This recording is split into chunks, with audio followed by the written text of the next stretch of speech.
Hello, Aquarius, Sun, Moon, Rising, and Venus signs. Kamusta kayo? Sana po ay nasa mabuti kayong kalagayan.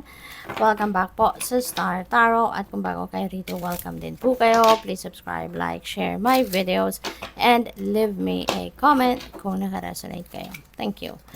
So, first message ninyo is Nine of Cups, Aquarius, napakaswerte, no? Because this is happiness and joy. This is about falling in love. You know, ang iba sa inyo siguro, love life ngayon ang focus. At maaaring kayo ay ini-enjoy ninyo yung inyong person, yung inyong relationship, or baka ang iba sa inyo papasok pa lang sa isang bagong love and romantic relationship.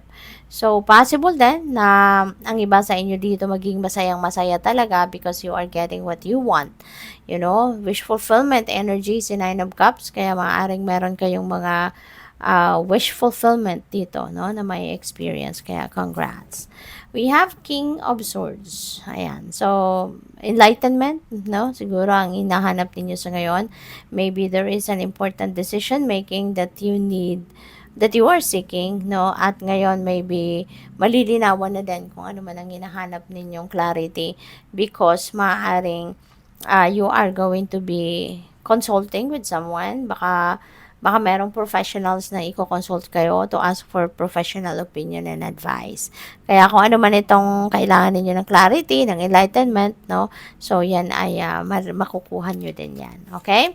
So, we have High Priestess, Aquarius. High Priestess is listening and trusting and following what your intuition is telling you. Okay?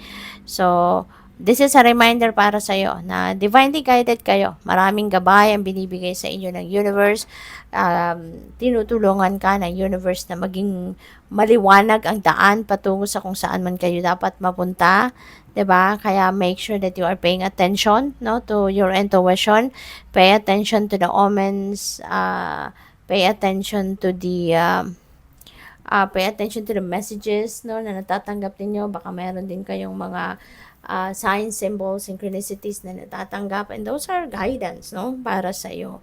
Yan ay gabay para sa inyo, Aquarius, no, kung saan kayo dapat mapunta or kung saan kayo dapat patungo. Okay? So, tingnan natin kung ano pa ang mga messages para sa iyo.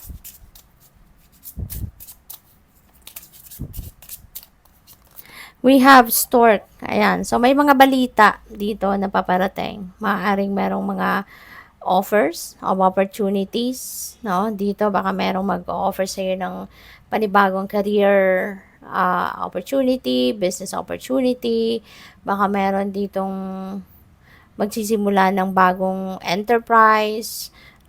Pwede rin na baka meron din ditong magwa-welcome ng bagong baby. Maybe someone is giving birth. Ayun ang napipick up ko dyan. And pwede rin, ang iba sa inyo rito is receiving news regarding developments. Siguro sa mga inaasikaso ninyo, sa mga projects ninyo, yung mga ganon, okay? Maaaring ganon ang ganap dito, you know, Aquarius. Possible din na ang iba sa inyo rito is going to receive news, no? At ang mga news na yan, maaaring related yan sa inyong career, trabaho, negosyo, family, relationships, okay? So, what else? We have 33, key. Ayan, so may susi, no? At ang susi na yan ay magiging sa kamay ninyo, no? Mapapasa kamay ninyo yung susi na yan. Kayo yung magdedesisyon, kayo yung kapag ready na kayong magbukas, no, ng pintong ito, then kukunin mo lang yung susi na yan, you open it, no, when you are ready to enter a new chapter in your life.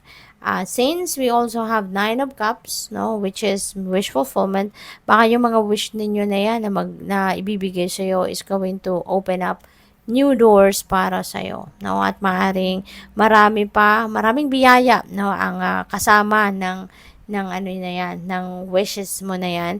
And there are different siguro situations that are going to open up for you para maging para makapagsimula ka ng bagong chapter sa buhay mo. Kaya good luck sa'yo. So, what else? We have 19. Tower. Ayan. So, sa tarot, yung tower energy is a massive change. That is a massive transformation sa iba't ibang parte ng buhay ninyo.